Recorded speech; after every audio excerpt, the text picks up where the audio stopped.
Meus irmãos, hoje nós vamos ver o terceiro e o último imperativo nessas mensagens temáticas que nós chamamos de 3 imperativos para 2026. A bem da realidade, como eu disse semana passada, não é nada daquelas infantilidades, né, do ano da promessa, o ano da colheita, o ano que algumas comunidades costumam fazer.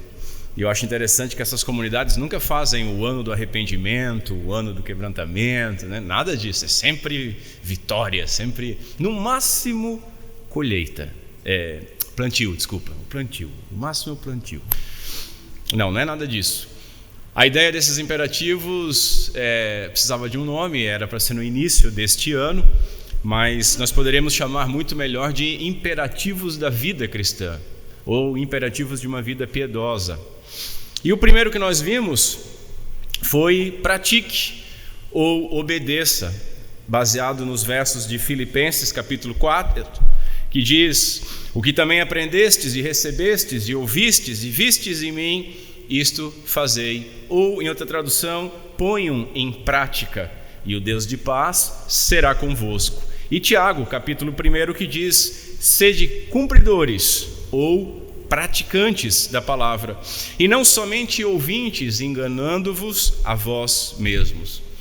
Nessa oportunidade, irmãos, nós vimos que nós precisamos ouvir a palavra de Deus, precisamos crer naquilo que nós ouvimos e aprendemos para, então, sermos praticantes. E ser praticantes deve ser aquilo que nos caracteriza. Nós não devemos praticar às vezes a palavra de Deus, nós devemos ser reconhecidos como aqueles que praticam, ou os praticantes da palavra de Deus. Não justifica o nome cristãos se nós não agimos como Cristo, correto? Só o crente obedece, nós sabemos disso, mas devemos lembrar também que somente aquele que obedece é que é de fato crente. E na última oportunidade nós vimos o Salmo 84, e vimos que os crentes são os bem-aventurados e peregrinos que o salmista se referia nos versos 5 e 6. E a partir do verso 7, que diz: vão sempre aumentando a força, cada um deles comparece perante Deus em Sião. Nós vimos que a nossa vida, ela deve ser um progresso constante e com vigor, aumentando em vigor. Isso porque o povo de Deus, ele não pode ficar parado, não pode retroceder. O povo de Deus deve estar sempre avançando, deve avançar aumentando em força, porque recebe esta força do Senhor e porque nós cremos na promessa que todos nós compareceremos perante o nosso Deus, porque nós andamos por fé, não por vista, porque nós andamos na força do Senhor, porque Ele nos conduz e não pelas nossas próprias forças. Repito, eu creio que essas demandas, esses imperativos são pertinentes para nós porque atingem áreas que todos nós temos falhado, eu especialmente. Mas avancemos, vamos ler a segunda carta de Pedro, capítulo 3, no verso 18. 2 Pedro 3, verso 18, onde a santa palavra do Senhor nos diz o seguinte: pelo contrário, cresçam na graça e no conhecimento de nosso Senhor e Salvador Jesus Cristo. A Ele seja a glória, tanto agora como no dia eterno. Amém. Vamos ao Senhor em oração, curve sua cabeça. Bendito Deus e Pai do nosso Senhor Jesus Cristo, em nome de quem nós ousamos dirigir-te a nossa voz, pedimos, Senhor, que Tu continue nos guardando e nos guiando no cultuar, e agora onde seremos confrontados com Tua palavra, que o Teu Santo Espírito auxilie-nos no entendimento, auxilie-nos na atenção, que possa escrever e guardar no mais profundo dos nossos corações as lições que nós extrairmos da Tua Santa Palavra, para então podermos crescer na graça, crescermos no conhecimento de Cristo Jesus, nosso Senhor e Salvador. Senhor, que eu com as minhas debilidades e até com o que houver de qualidade possa ficar escondido atrás da Tua palavra. Que a Tua palavra aponte para Cristo, Teu Filho, e que a Tua igreja, o Teu povo, possa reconhecê-lo e amá-lo um pouco mais no dia de hoje. Pedimos essas coisas, Senhor, e Te agradecemos por tudo que Tu já estás fazendo em nosso meio. No nome de Cristo Jesus. Amém. Meus irmãos, a mensagem de hoje, ela definitivamente não será expositiva, mas será temática. Nós veremos alguns versos que tratam do tema. Óbvio que os irmãos me conhecem, nós vamos respeitar o contexto, porém nós não vamos expor exatamente o contexto. Nós veremos que os crentes, eles devem crescer na graça e no conhecimento de Jesus Cristo. Veremos que os crentes, eles não estão prontos, ainda não alcançaram a perfeição, mas nós prosseguimos para o alvo, andando de acordo com aquilo que nós já alcançamos pela misericórdia do Senhor.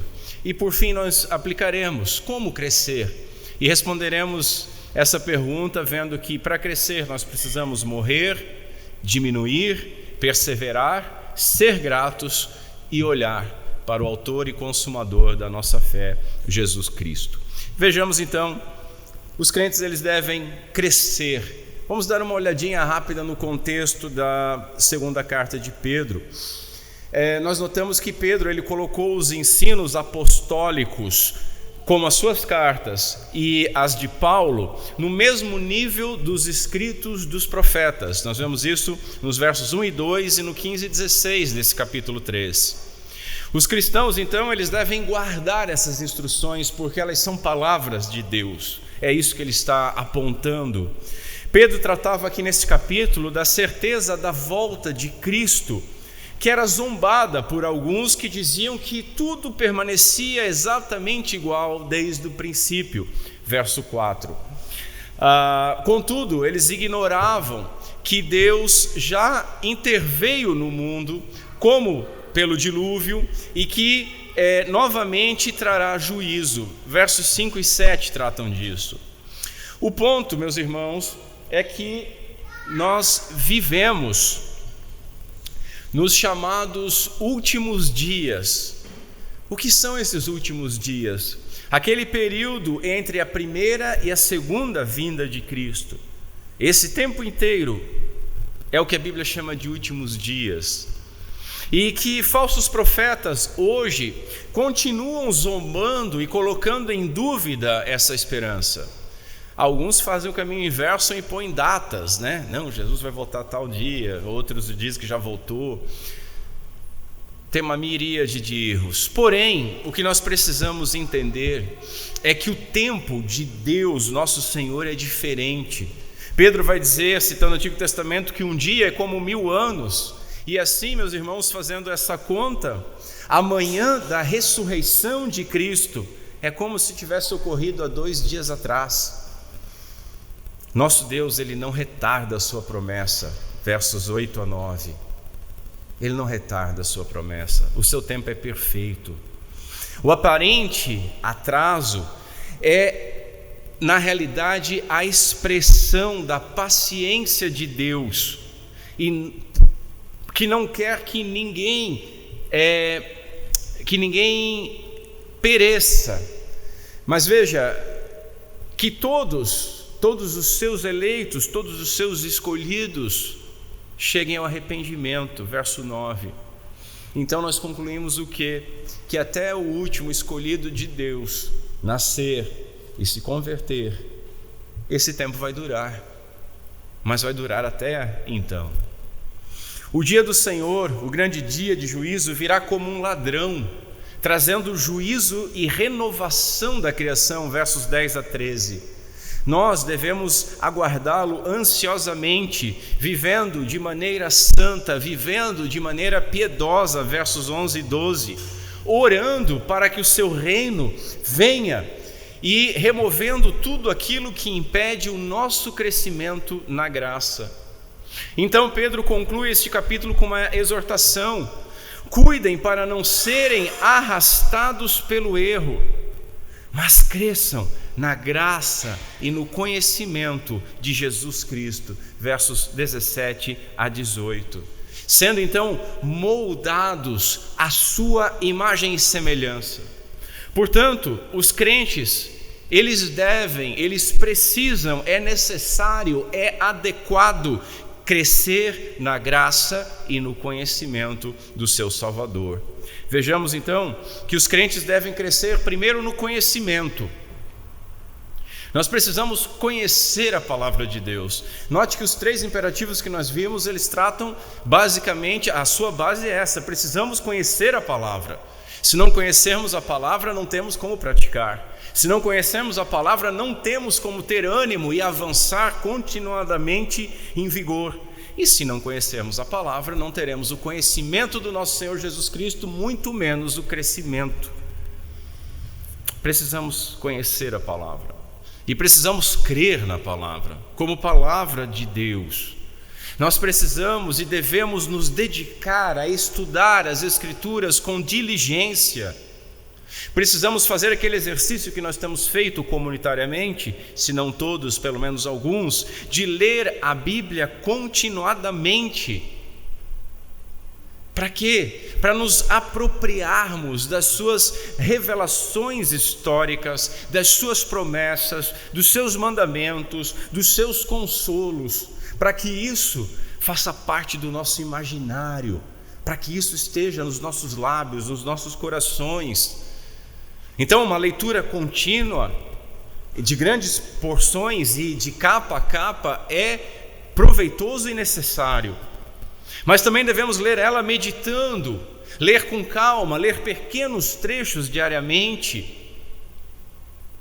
e meditando e aplicando os seus mandamentos, as suas promessas às nossas vidas, mastigando, ruminando, se deliciando com pequenas porções.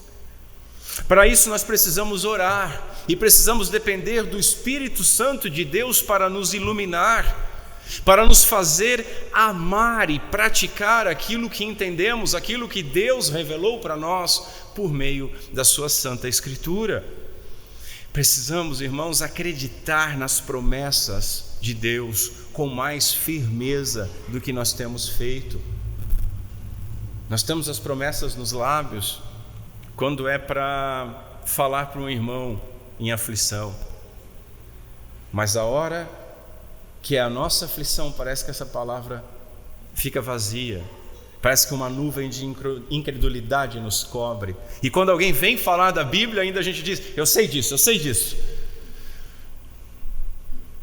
mas você não sabe o que eu estou passando.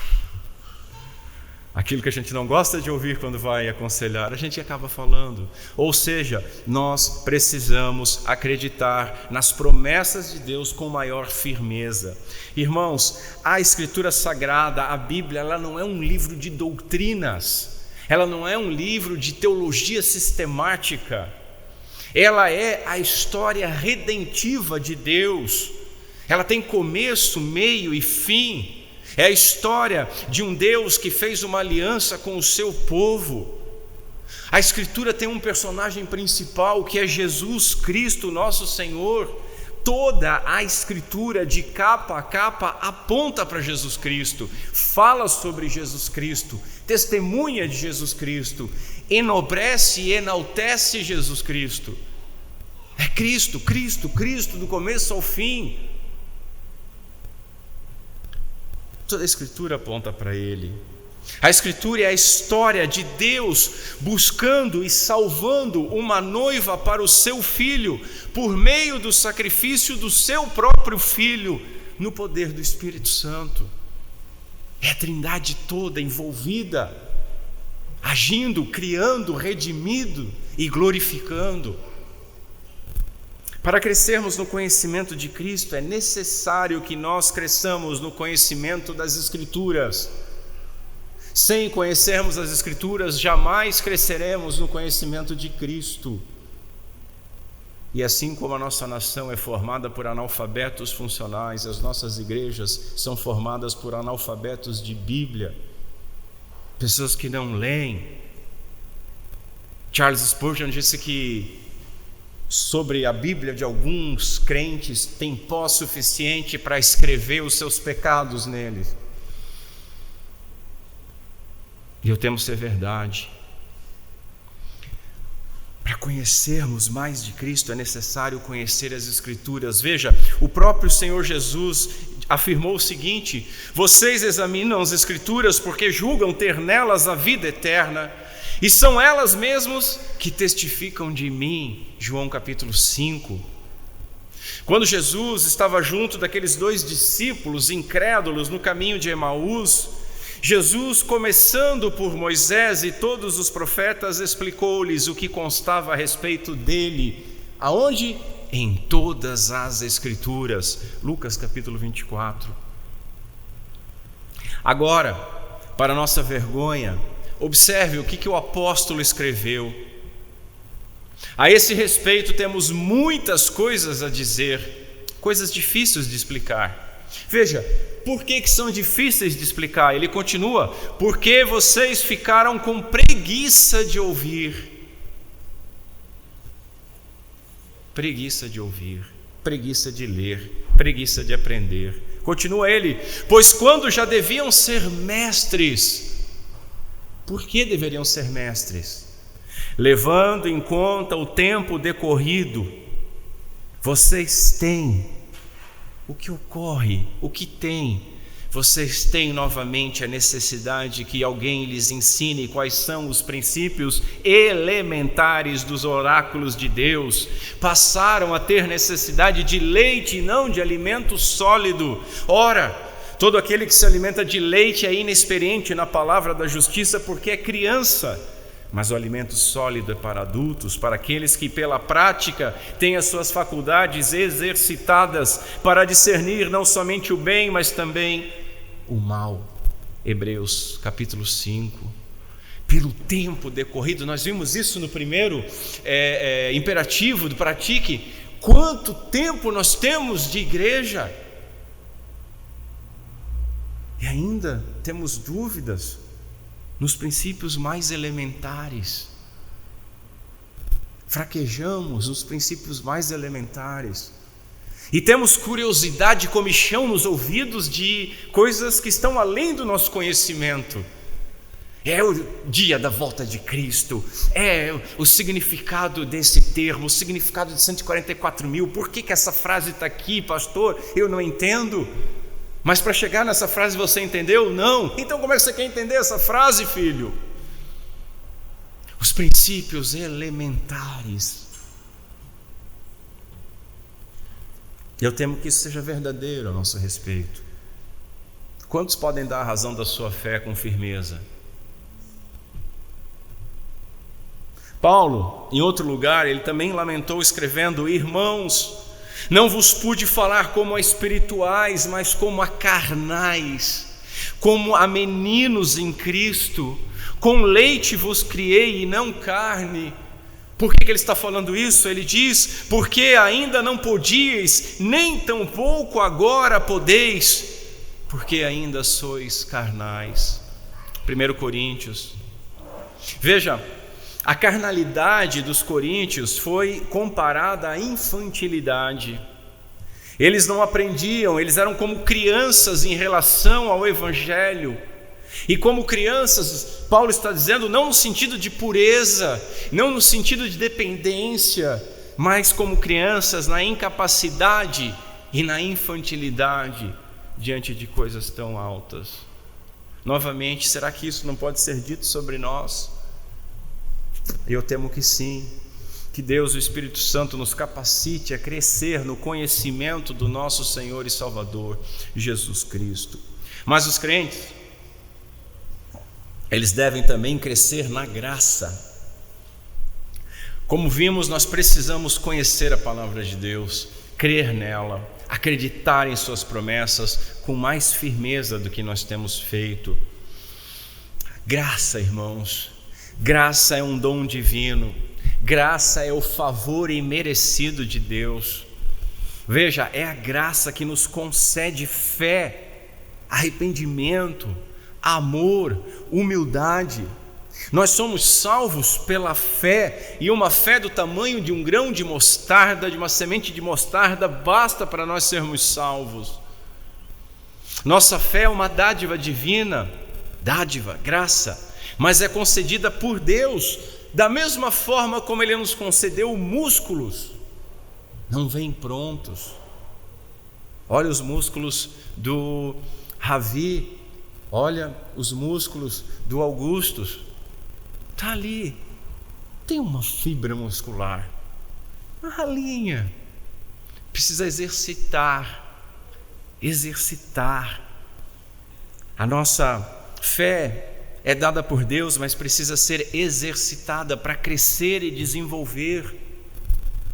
De onde é que você tirou isso, pastor? Judas, ele escreveu: vocês, meus amados, edificando-se na fé santíssima. Temos que exercitar essa fé, ser edificados por ela. Veja, a fé que vocês têm. Orando no Espírito Santo, mantenham-se no amor, esperando a misericórdia do nosso Senhor Jesus Cristo, que conduz para a vida eterna. Precisamos exercitar a fé. Vê, Paulo, quando vai falar, exercitai a vossa salvação, a vossa eleição. Como é que eu faço isso? Para crescermos na graça, a nossa fé precisa aumentar em tamanho, em constância e em simplicidade. Uma grande fé pode ser definida como uma grande dependência de Deus. Grande dependência. Veja que é meio paradoxal. E as pessoas que se orgulham de ter fé, elas estufam o peito de pombo. E eu tenho uma fé muito grande. Isso não é fé. Isso não é fé. Tem um título de um filme que diz: fé demais cheira mal. Se você ler rápido, você entende. Fé demais cheira mal. O que é uma grande fé? Uma grande fé é uma grande dependência. Uma grande fé é de uma criança que confia no seu pai. Hebreus vai definir a fé como a certeza das coisas que se esperam e a convicção de fatos que não se veem. Note como a fé, ela depende do conhecimento. Conhecimento vai gerar certeza de coisas que se esperam e convicções de fatos que não se veem, mas que foram prometidos. Agora, se eu não conheço o que me foi prometido, que fé é essa? Isso não é fé. Isso é aquilo que o brasileiro tem de sobra, crendice. Eu sou um homem de muita fé. Fé em quê, irmão? Eu tenho fé que Deus vai me abençoar. Por quê? Porque é aquela história que nada resiste a 3, 4 perguntas, né? Não tem base. Mas nós precisamos dessa base. Foi prometido por Deus. E porque foi prometido por aquele que não pode mentir, que jurou pelo seu nome, que entregou o seu filho, eu tenho certeza que é verdade. A constância da fé também, ela é exercitada nas aflições. Quando tudo nos leva a duvidar, mas nós permanecemos crendo. Por quê? Porque Deus é fiel e a sua mão poderosa, a mão do Todo-Poderoso, não se encurtou.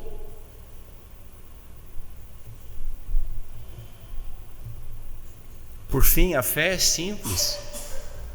Fé é simples.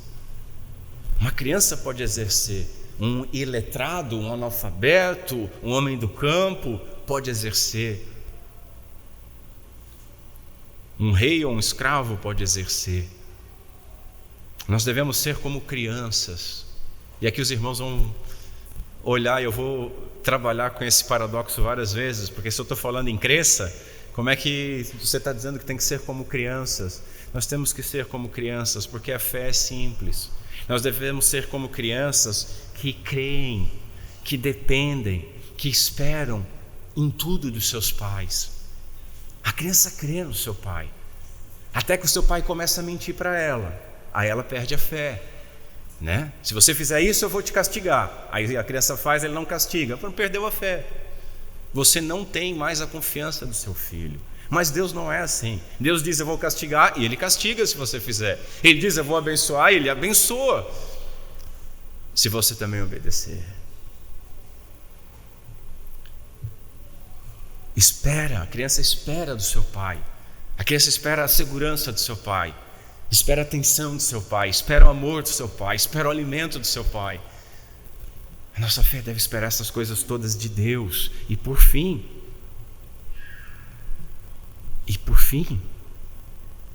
creem nos seus pais. Nós devemos crer em Deus, aquele que não mente, aquele que entregou o seu próprio filho.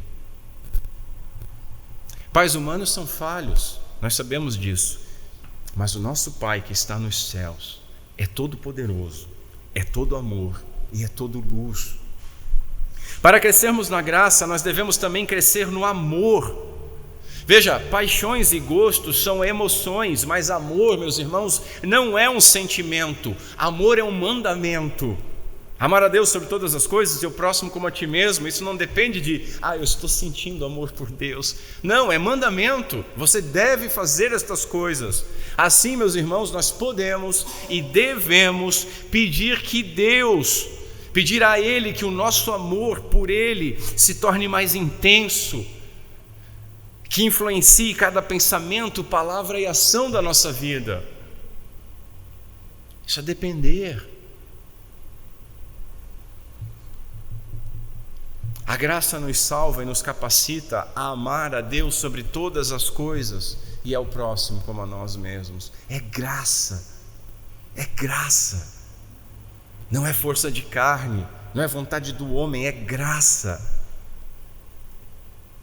João escreveu o seguinte: amados, amemo-nos uns aos outros, porque o amor procede de Deus. E todo aquele que ama é nascido de Deus e conhece a Deus. Quem não ama não conhece a Deus, pois Deus é amor. Nisto se manifestou o amor de Deus em nós, em haver Deus enviado o seu Filho unigênito ao mundo para vivermos por meio dele. Nisto consiste o amor, não em que nós tenhamos amado a Deus, mas que Ele nos amou primeiro e enviou o seu Filho como propiciação pelos nossos pecados.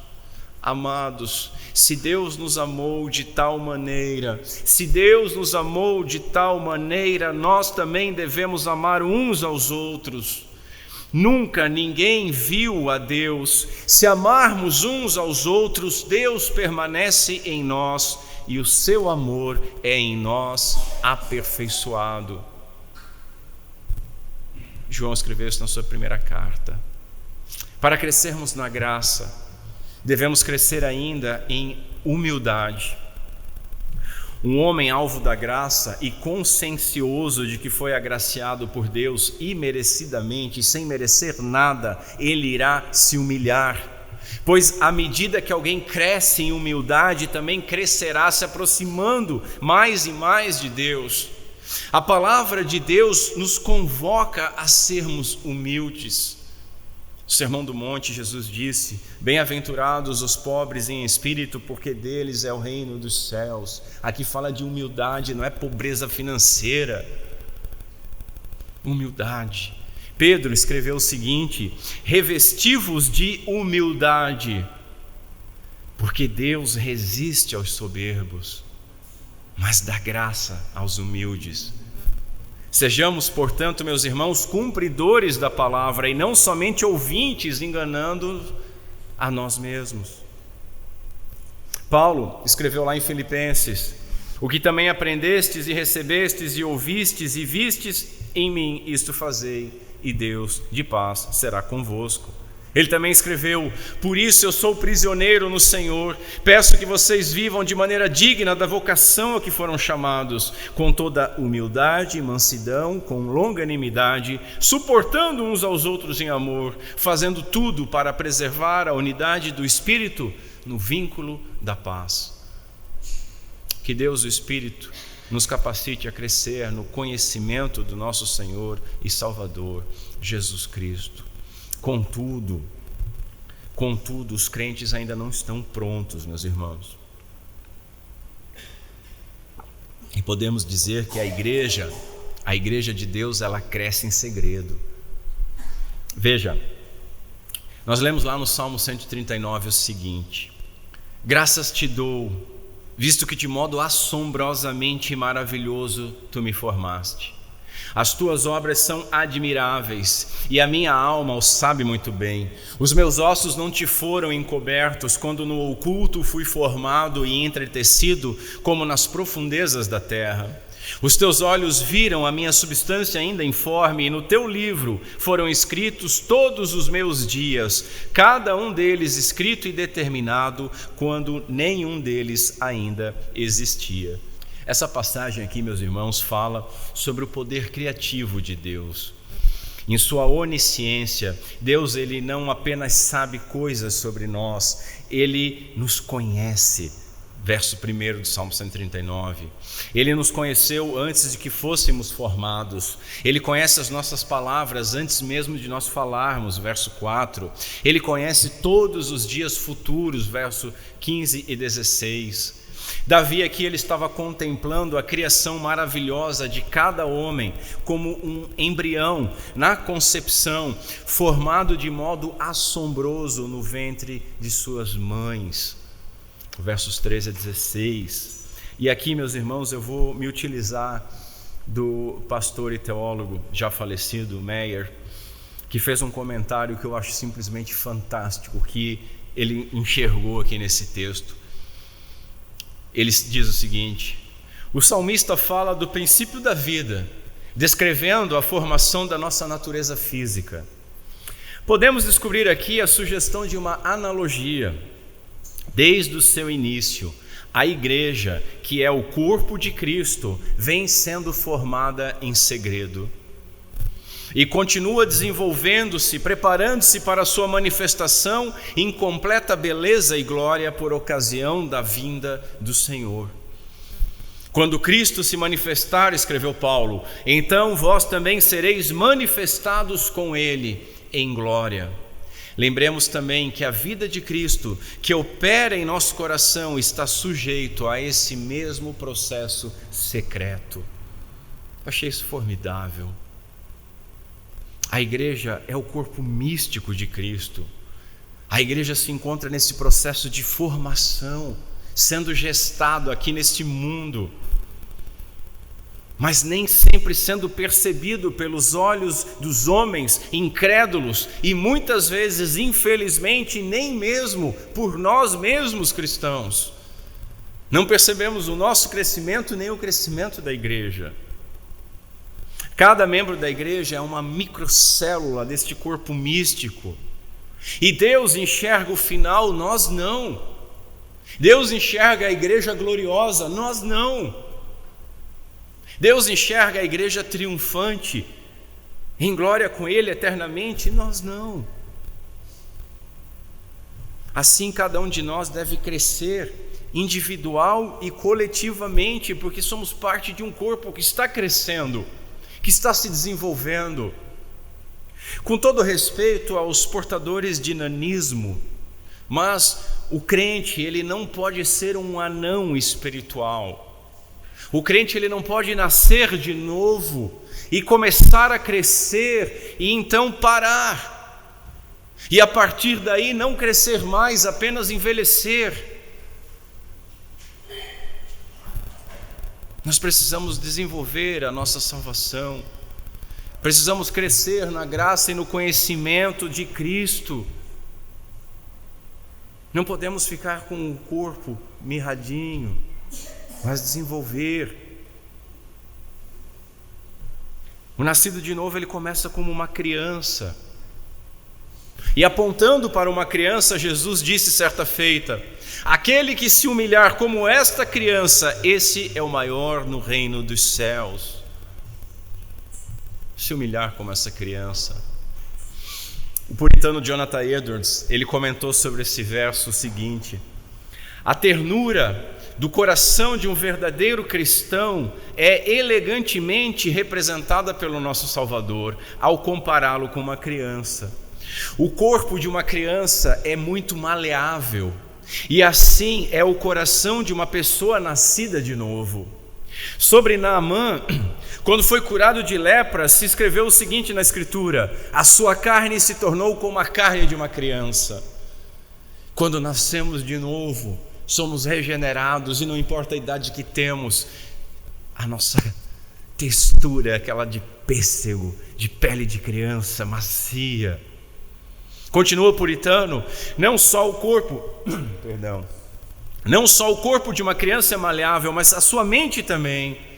O coração de uma criança é facilmente movido, forjado e curvado. Assim é o cristão nas coisas espirituais.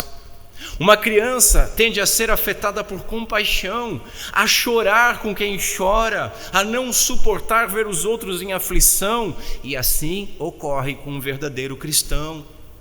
Uma criança é facilmente conquistada pela bondade, e assim é um cristão. Uma criança é facilmente afetada pela tristeza, pelos males temporais, seu coração se abate e ela cai em prantos. A mesma ternura tem o coração de um cristão no tocante ao mal do pecado. Quando uma criança se depara com inimigos ou animais selvagens, não tem a tendência de confiar na sua própria força, mas corre para seus pais em busca de refúgio. Igualmente, um santo não é autoconfiante no enfrentamento de inimigos espirituais, mas corre para Cristo. Aquilo que seremos, irmãos, ainda está encoberto, mas nós começamos a nos desenvolver. Nós iniciamos pequenos, mas vamos crescendo, avançando para aquilo que fomos chamados a ser, imagem de Cristo, unidos a Ele num corpo místico. Portanto, devemos avançar, devemos crescer, mas ainda não alcançamos. Paulo escreveu aos Filipenses o seguinte: não que eu já tenha recebido isso ou já tenha obtido a perfeição, mas eu prossigo para conquistar aquilo para o que também fui conquistado por Cristo Jesus. Irmãos, quanto a mim, não julgo havê-lo alcançado, mas uma coisa faço, esquecendo-me das coisas que ficam para trás e avançando para as que estão diante de mim, prossigo para o alvo, para o prêmio da soberana vocação de Deus em Cristo Jesus. Pois todos que somos maduros tenhamos este modo de pensar, e se alguma coisa vocês pensam de modo diferente, também isso Deus revelará para vocês. Seja como for, andemos de acordo com aquilo que já alcançamos. Andemos de acordo com aquilo que já alcançamos. No seu contexto, meus irmãos, Paulo está falando aqui que a santificação irá durar toda a nossa vida até a glória. E que quanto mais santificados nós formos, mais longe da perfeição nós nos sentiremos. Versos 12 a 16. É por isso que eu digo que o peitinho estufado lá, que tem muita fé, não tem. O santarrão, o selo de pureza, não é tão puro assim. Porque o verdadeiro cristão, quanto mais ele se limpa, mais ele encontra sujeira, mais ele vê quanto que as suas motivações são mesquinhas, os seus pensamentos são perversos. Quanto mais um crente se santifica, mais ele enxerga a beleza, a pureza, a bondade de Cristo Jesus, e mais se enxerga, por mais que ele esteja avançando e crescendo, a imagem e semelhança de Cristo, mais ele se enxerga dependente da graça, porque ele entende que se não fosse a graça, nem o inferno seria suficiente para ele. Nós não devemos nos prender aos erros do passado, nem nos orgulhar dos progressos presentes, mas devemos fazer o quê? Andar conforme a graça recebida, verso 16, imitando aqueles que andam dignamente, verso 17, prosseguindo para o alvo, o prêmio do soberano chamado divino. Qual é o prêmio, meus irmãos? É o próprio Senhor Jesus Cristo, que encontraremos na glória, onde seremos como Ele, com corpos glorificados. Paulo deixa isso claro nos versos 20 e 21. Agora veja o que ele diz: Repito, não que eu já tenha recebido isso ou já tenha obtido a perfeição, mas prossigo para conquistar aquilo para o que também fui conquistado por Cristo. Irmãos, quanto a mim, não julgo havê-lo alcançado. Russell Shedd, saudoso pastor batista que foi encontrar com o papai há pouco tempo, no final da sua vida, ele frequentemente abordava a ideia de que a vida cristã e a obra de Deus na vida do crente não são um projeto finalizado nessa terra, mas um progresso contínuo. E lá nos altos dos seus 90 anos, ele costumava dizer algo mais ou menos nesse sentido: tenham paciência comigo, pois Deus ainda não terminou a sua obra em mim. A nossa santificação terminará somente na glorificação. Até lá nós somos um processo em obras. Nós deveríamos usar camisetas com um cone de em obras, tenha paciência comigo. Até lá nós precisamos crescer na graça e no conhecimento de Cristo Jesus. Sim, já fomos justificados, mas estamos sendo santificados. Entretanto, a obra de Deus em nos moldar a imagem do seu Filho ainda não acabou, portanto, prosseguimos para o alvo. Paulo, repito, diz assim: irmãos, quanto a mim, não julgo havê-lo alcançado, mas uma coisa faço, prossigo para o alvo, para o prêmio da soberana vocação de Deus em Cristo Jesus. Irmãos, nós devemos praticar a palavra de Deus, tendo ânimo, prosseguindo para o alvo, dependendo dele, porque o poder para todas estas coisas está em Deus. Ele é a força que nos movimenta, é o seu Santo Espírito que efetua em nós tanto o querer quanto o realizar. Dessa forma nós avançamos, dessa forma que nós avançamos cada vez mais fortes, porque o Pai nos chamou, porque Cristo abriu o caminho e porque o Espírito Santo nos capacita e porque o Pai irá terminar a obra que Ele começou em nossas vidas, porque Ele é fiel. Assim, seja como for, andemos de acordo com o que já alcançamos, escreveu Paulo. Andemos de acordo com o que já alcançamos. Observe que para Paulo, ainda não ter alcançado a perfeição não era desculpa para estagnação, nem desânimo, nem recuo. Nós devemos avançar conforme aquilo que nós já recebemos. Veja, uns podem ter recebido 10 talentos, outros podem ter recebido 5 talentos, outros ainda apenas 1, mas nenhum de nós jamais teremos desculpas para enterrar o talento que recebemos de Deus. Aquilo que Deus nos concedeu, usemos. A força que Ele nos deu, o crescimento que obtivemos, tudo deve servir como uma mola propulsora para nos fazer avançar. Cresçamos. Podemos parar? Jamais. Pelo contrário, cresçam na graça e no conhecimento de nosso Senhor e Salvador Jesus Cristo.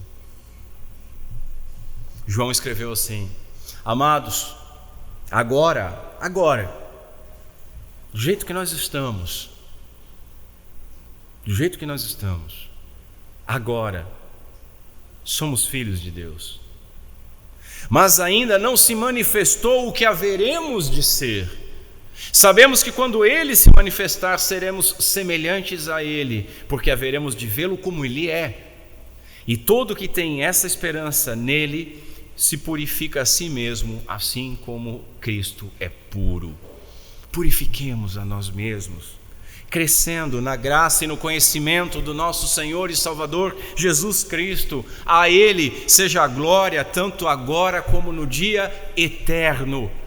Amém e amém. Eu quero fazer algumas considerações finais e aplicar esse texto. Como crescer? Primeiro, morrendo. E sempre que fala isso, a gente vai lembrar, quem esteve no retiro ou quem viu o vídeo, do bom velhinho. E o bom velhinho não é o Papai Noel, o bom velhinho é o reverendo Josafofo, para os íntimos, ou Josafá Vasconcelos, gritando conosco lá no primeiro retiro: morra! Morra! Morrendo. Jesus, falando com Nicodemos, disse o seguinte: se alguém não nascer de novo, não pode ver o reino de Deus. Nascer de novo. No outro lugar ele diz o seguinte: se alguém quer vir após mim, negue a si mesmo, tome a sua cruz e siga-me. Pois quem quiser salvar sua vida, a perderá. E quem a perder a sua vida por minha causa, a achará. Nós devemos perder a vida, a nossa vida, por causa de Cristo, para achar a vida nele, que é o caminho, a verdade e a vida. A vida estava nele. A figura do nascer de novo, do morrer para si próprio, é o cerne do início da vida cristã. Ninguém pode obedecer, ninguém pode ter ânimo, ninguém pode seguir mais forte, ninguém pode crescer sem primeiro morrer para si mesmo e nascer do alto, regenerado pelo Espírito Santo. Ninguém.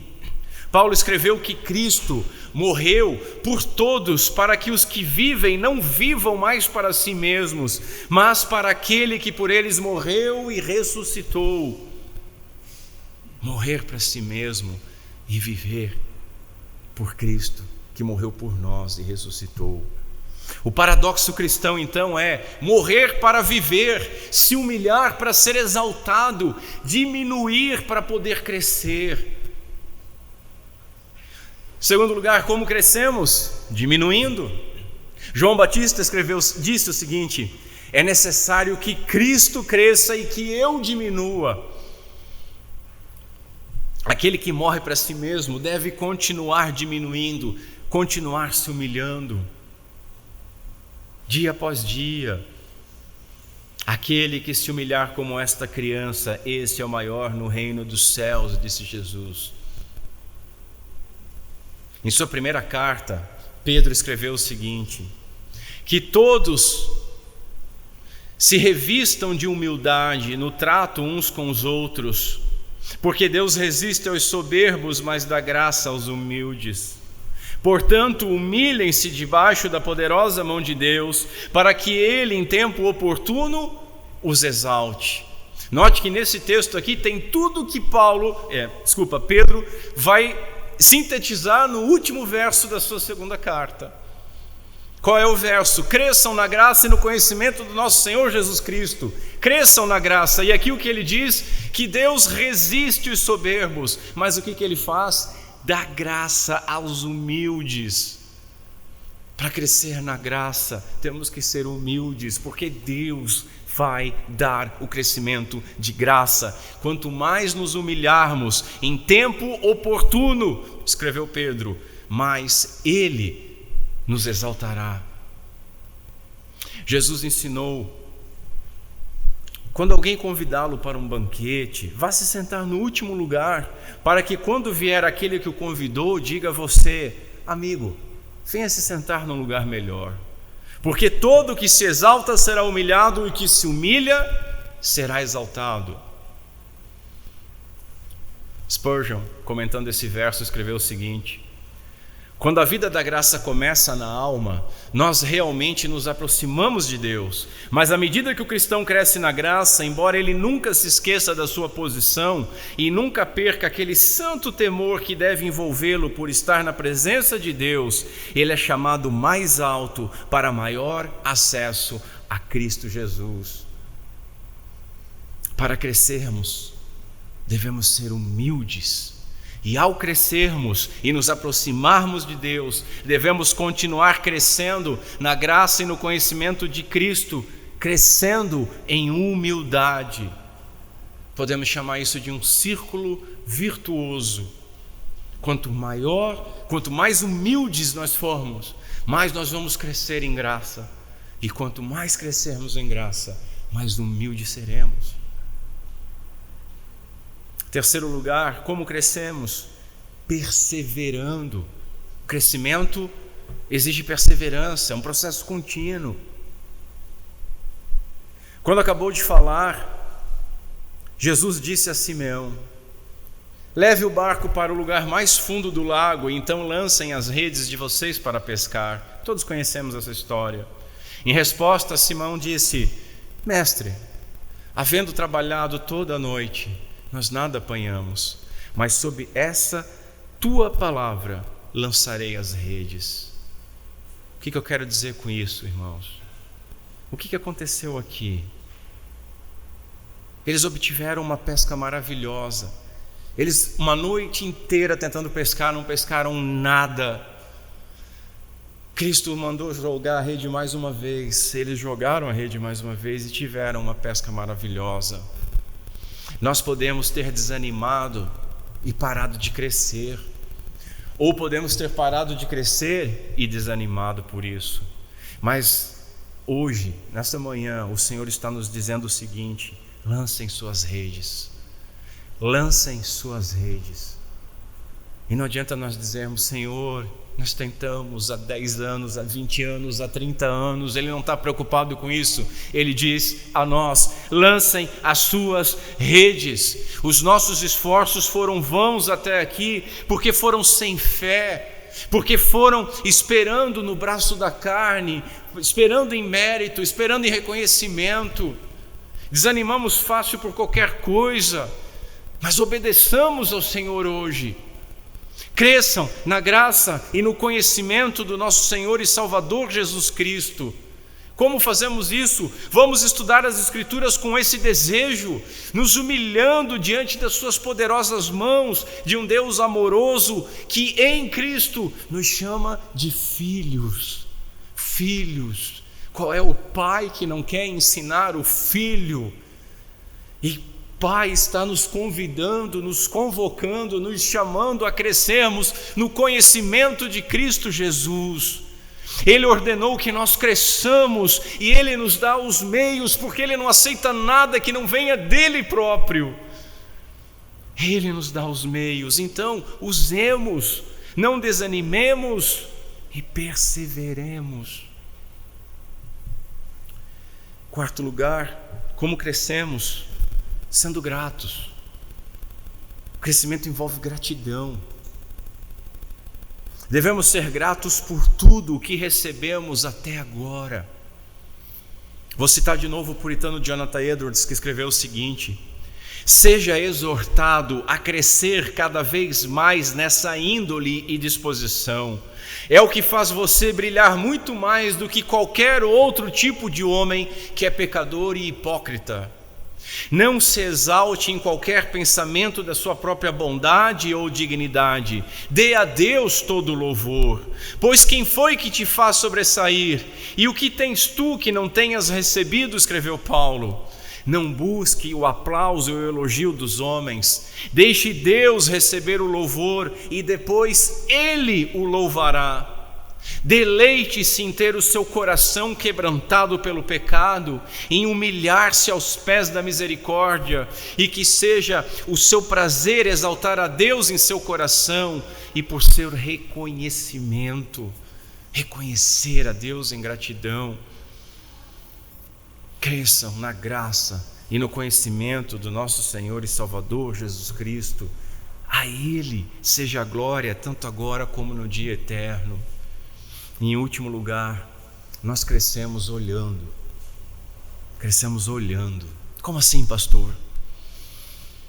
Crescemos olhando para Jesus, o autor e consumador da nossa fé. Conhecer a Cristo é ter vida eterna. E avançar no conhecimento dele é aumentar a nossa felicidade. Quem tiver bebido de Cristo, bebido desta fonte de águas vivas, nunca mais terá sede de nenhuma outra fonte. Contudo, meus irmãos, de Cristo, dessa fonte inesgotável de deleite, sempre se terá mais e mais sede. Porque embora Cristo satisfaça, Nele o nosso apetite não fica cansado, mas ele fica mais apurado e mais desejoso por mais e mais e mais. Assim como a corça suspira pelas correntes das águas, assim por ti, ó Deus, suspira minha alma, escreveu o salmista. A minha alma tem sede de Deus, do Deus vivo. Se nós conhecermos o amor de Jesus, assim como o servo anseia pelos riachos, nós também ansiaremos por mais, pois o amor sempre clama: mais perto, mais perto, mais perto. Não fique satisfeito, escreveu Spurgeon, sem um conhecimento cada vez maior de Jesus. Procure saber mais sobre Ele. O aumento do amor a Jesus e a compreensão mais perfeita do seu amor por nós é uma das melhores formas de crescimento na graça. Crescimento na graça. Portanto, meus irmãos, olhem para Cristo, desejem mais de Cristo e então cresçam na graça e no conhecimento do nosso Senhor e Salvador Jesus Cristo. Para encerrar essa série de imperativos para a vida cristã, veja, primeiro, não sejamos apenas ouvintes da palavra de Deus, mas praticantes. Depois, tenhamos ânimo, apesar das dificuldades, apesar do nosso constante fracasso, os crentes vão sempre aumentando a força e tenhamos certeza que cada um de nós comparecerá perante Deus na Sião celestial. Até lá, meus irmãos, nós devemos crescer, crescer e crescer na graça e no conhecimento do nosso Senhor e Salvador Jesus Cristo. A Ele seja a glória, tanto agora como no dia eterno, para sempre e sempre. Amém e amém. Que Deus Pai seja misericordioso conosco, por meio de Cristo Jesus. Amém.